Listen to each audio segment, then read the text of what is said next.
Life में कभी हमें इस चीज़ का सामना होता है, हम फील करते हैं कि हमारे दिल में हमारे अपनों के लिए प्यार मोहब्बत खलूस होता है, लेकिन हम उसे एक्सप्रेस नहीं कर पाते, उसका इजहार नहीं कर पाते, जिसकी वजह से हमारे अपने, जिसमें हमारी फैमिली, सिबलिंग्स, फ्रेंड्स और अगर शादी हो तो स्पाउस होते हैं, उन्हें फील होने लगता है कि हम अब उनकी परवाह नहीं करते, उनसे प्यार नहीं करते और उनका ख्याल नहीं रखते।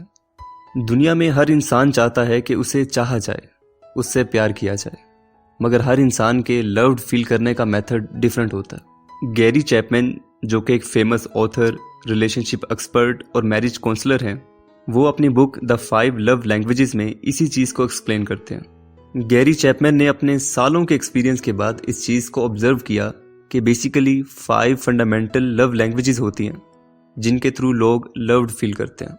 हर इंसान का एक लव टैंक होता है, जब तक वो फिल रहता है इंसान इमोशनली और मेंटली स्टेबल रहता है। हमारे रिलेशंस में, स्पेशली मैरिज रिलेशन में, हमारे लव टैंक का फिल रहना इतना ही ज़रूरी होता है जितना कि एक व्हीकल के फ्यूल टैंक का फिल रहना। जब तक टैंक फिल रहेगा तब तक व्हीकल चलती रहेगी। हमारे मोस्टली रिलेशंस इसी वजह से ख़राब होते हैं कि हम अपने नियर वन और डियर वन से उस लैंग्वेज में कम्युनिकेट नहीं कर रहे होते जिस लैंग्वेज में वो लव को फील करता है, जो उसकी प्राइमरी लव लैंग्वेज है। अब चलते हैं उन 5 मेथड्स की तरफ, उन 5 लव लैंग्वेजेस की तरफ। Love language number 1, words of affirmation. जिन लोगों की primary love language words of affirmation होती है, ये चीज़ उनकी नेचर में होती है कि वो इमोशंस को, फीलिंग्स को वर्ड्स में सुनना पसंद करते हैं। वो अपने करीबी लोगों से जिनसे वो इमोशनली कनेक्टेड होते हैं, ये चीज़ एक्सपेक्ट कर रहे होते हैं कि उनके बारे में जो कुछ भी फील किया जाए, प्रेफरेबली पॉजिटिव, उसे वर्ड्स में डिस्क्राइब किया जाए, उसका लफ्ज़ों में इजहार किया जाए। इसका सिंपली मेथड ये होता है कि आप उस शख्स को अप्रिशिएट करें, पॉजिटिव कॉम्प्लीमेंट करें और उसे एनकरेज करें। फॉर एग्जाम्पल, आपका स्पाउस सुबह आपके लिए रोज़ ब्रेकफास्ट तैयार करता है। इस पर आप कह सकते हैं कि मैं जानता हूँ कि एक रूटीन में ये काम करना इतना आसान नहीं होता और इसके लिए मैं आपको अप्रिशिएट करता हूँ, मैं दिल से इसकी वैल्यू करता हूँ और मैं इस चीज़ के लिए भी ग्रेटफुल फील करता हूँ कि मुझे आप जैसा इतना अच्छा और रिस्पॉन्सिबल स्पाउस मिला। और जनरल कॉम्प्लीमेंट्स में आप ये भी कह सकते हैं कि भाई आज तो आप इस ड्रेस में बहुत अच्छे लग रहे हो। गैरी चैपमैन के पास एक केस आता है जिसमें एक मैरिड कपल होता है, उनका रिलेशन ख़राब हो रहा होता है लेकिन उन्हें नहीं पता होता कि इसकी रीज़न क्या है। हस्बैंड का ये कहना होता है कि मैं अपनी सब रिस्पॉन्सिबिलिटीज़ पूरी करता हूँ लेकिन मेरी वाइफ ने आज तक मुझे अप्रिशिएट नहीं किया। मेरी वाइफ ऐसे बिहेव करती है कि ये सब कुछ जनरल है, सारे हस्बैंड्स करते हैं, मैं कोई बड़ा काम थोड़ी कर रहा हूँ। और जबकि वाइफ का कहना होता है कि मेरा हस्बैंड आज तक मेरे पास बैठा ही नहीं, मुझे टाइम ही नहीं दिया, मुझे सुना ही नहीं। यहाँ गैरी चैपमैन को क्लियरली पता चल गया कि हस्बैंड की लैंग्वेज वर्ड्स ऑफ एफर्मेशन है और वाइफ की लैंग्वेज कुछ और है, जिसे हम नेक्स्ट स्टेप में देखेंगे। गैरी चैपमैन ने इससे ये कंक्लूड किया कि 2 लोग जो साथ रहते हैं उनकी लव लैंग्वेज भी डिफरेंट हो सकती है। कुछ लोगों का ये कहना होता है, उनकी ये फिलॉसफी होती है कि भाई प्यार तो दिल में होता है, उसे बार बार लफ्ज़ों में बताने से क्या फ़ायदा। इसका आंसर ये है कि आपके दिल में क्या चल रहा है, आप क्या फील कर रहे हैं। कोई शख्स आपके दिल में झांक करके तो नहीं देख सकता। दिल की बात जुबां पर आए क्यों कर, वो बोले ना तो हम समझें क्यों कर। Love language number 2, quality time. आप अपने स्पाउस को, अपने डियर वन को हर चीज़, हर फैसिलिटी प्रोवाइड कर रहे हैं, लेकिन जब उनको आपकी ज़रूरत है, आपके टाइम की ज़रूरत है, आप वहाँ मौजूद नहीं। आप बहुत बिजी रहते हैं, इतने बिजी कि दिन में 15-20 मिनट भी नहीं निकालते कि उनकी चंद बातें सुन ली जाएं। वो क्या सोचते हैं, क्या फील करते हैं या क्या शेयर करना चाहते हैं। इस सिचुएशन में आपके डियर वन का लव टैंक खाली रहेगा और वो इमोशनली अनस्टेबल होते चले जाएंगे। किसी को क्वालिटी टाइम देना अपनी अनडिवाइडेड अटेंशन देना होता है। यह हरगिज़ ऐसा नहीं होता कि आप सेलफोन भी यूज़ कर रहे हैं और किसी से बात भी कर रहे हैं या एक साथ कोई मूवी या टेलीविज़न देख रहे हैं। किसी को क्वालिटी टाइम देना हो चाहे 20 मिनट्स ही दीजिए, लेकिन फुल फोकस के साथ, without any distraction. Quality time spend करने के लिए ऐसी एक्टिविटीज़ भी की जा सकती हैं जिसमें दोनों पार्टिसिपेंट्स म्यूचुअली इंटरेस्टेड हों। एक दूसरे से उनकी चाइल्डहुड मेमोरीज के बारे में पूछा जा सकता है।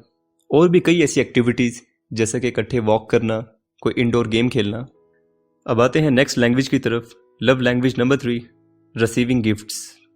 गैरी चैपमैन के पास एक लेडी अपना केस लेकर के आई और बताया कि मुझे लगता है कि मेरे हस्बैंड अब मुझसे प्यार नहीं करते। गैरी के पूछने पर कि आपको क्यों ऐसा लगता है, लेडी ने बताया कि मेरी शादी के पहले दिनों में हस्बैंड बहुत से गिफ्ट्स, बहुत से प्रेजेंट्स लेके आया करते थे, लेकिन ग्रेजुअली उन्होंने गिफ्ट देना छोड़ दिया। और जब गैरी ने हस्बैंड से पूछा, हस्बैंड का रिप्लाई था कि gift are nothing but just a waste of money, कि मैं अपनी वाइफ को गिफ्ट दूंगा, वो रिसीव करेगी और रिसीव करके शोकेस में रख देगी, इसका मुझे तो कोई बेनिफिट नज़र नहीं आता। यहाँ लोग ये समझने में गलती कर देते हैं कि वैल्यू गिफ्ट की नहीं होती, वैल्यू उस इमोशन की होती है, उस जज्बे की होती है जिसकी वजह से वो गिफ्ट दिया गया था। गिफ्ट का कॉस्टली होना, एक्सपेंसिव होना ज़रूरी नहीं होता। गिफ्ट किसी गार्डन से तोड़ा एक फ्लावर हो सकता है, घर में बनाया एक सिंपल कार्ड हो सकता है। ये हम सब जानते हैं कि गिफ्ट देने से, एक्सचेंज करने से मोहब्बत बढ़ती है, रिलेशंस अच्छे होते हैं, मगर हम भूल जाते हैं। अक्सर लोग ये समझते हैं कि अब तो शादी होगी, रिलेशन बन गया, अब क्या ज़रूरत है ये सब करने की। इस चीज़ को समझ लीजिए कि आपका पार्टनर, आपका स्पाउस अगर इमोशनली फिट रहेगा, रिफ्रेश रहेगा, इन रिटर्न आप भी मेंटली और इमोशनली फिट रहेंगे, स्टेबल रहेंगे। अगर आपको नहीं पता कि आपके पार्टनर को, आपके स्पाउस को, आपके डियर वन को क्या गिफ्ट लेना पसंद है, या आपको गिफ्ट सिलेक्शन में प्रॉब्लम होती है, तो अपना माइंड खुला रखिए। जब भी वो शख्स किसी चीज़ के बारे में बात करे कि मुझे ये चीज़ पसंद है, आप उसको नोट कर लें और नेक्स्ट टाइम वही चीज़ प्रेजेंट करें। गिफ्ट वही हो जो आपके डियर वन की इंटरेस्ट से रिलेटेड है। Love language number 4, acts of service. जो लोग इस लैंग्वेज में लव को फील करते हैं, वो अपने पार्टनर से ये चीज़ एक्सपेक्ट करते हैं कि उनका पार्टनर उनके साथ कंप्लीटली कोऑपरेट करे, घर के बाहर के जितने काम हैं, जितनी रिस्पॉन्सिबिलिटीज़ हैं, उन्हें फुलफिल करे। इन लोगों के साथ अगर आप वर्ड्स ऑफ एफर्मेशन का सिर्फ यूज़ करें और properly acts of service perform ना करें, तो इन लोगों का कहना होता है कि भाई तुम काम तो करते नहीं हो, लफ्ज़ों में सिर्फ कहते हो कि तुम्हें बहुत प्यार है, अपने प्यार को काम करके दिखाओ। Love language number 5, physical touch. Physical touch के थ्रू भी हम अपने इमोशंस एक्सप्रेस करते हैं। अपनी सोसाइटी और कल्चर के अकॉर्डिंग डिफरेंट सिचुएशंस में डिफरेंट तरह से फिजिकल टच के थ्रू हम अपने इमोशंस शो करते हैं। फॉर एग्जाम्पल, शेक हैंड करना, गले मिलना, हग करना, बड़ों का प्यार से सर पे हाथ फेरना, शाबाशी की थपकी देना। और अगर आपका डियर वन नाराज़ हो या परेशान हो तो उसके शोल्डर पे हाथ रख के ये कहना कि परेशान क्यों होते हो, मैं तुम्हारे साथ हूँ। और अगर आपके डियर वन की primary love language physical touch है तो ये चीज़ उसके लिए सबसे ज़्यादा इंपॉर्टेंस रखती है।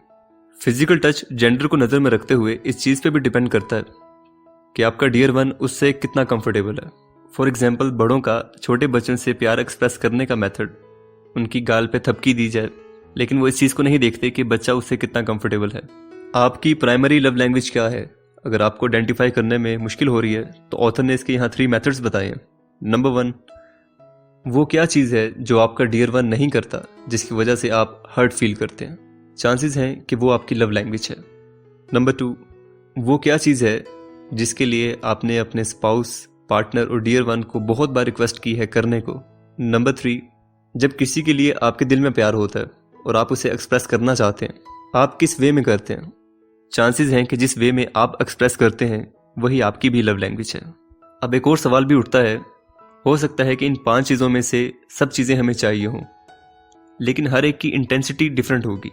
हो सकता है क्वालिटी टाइम मेरी प्रायोरिटी में सबसे पहले है, ये मेरी प्राइमरी लव लैंग्वेज है, और मेरी second priority acts of service है, ये मेरी सेकेंडरी लव लैंग्वेज होगी। इस बुक की बहुत सी चीज़ें डेल कार्नेगी की book how to win friends and influence people से रिलेट करती हैं। उस पर हमारी एपिसोड मौजूद है, डिस्क्रिप्शन में आप जाकर देख सकते हैं। अपना बेहद ख्याल रखिएगा। Thank you so much.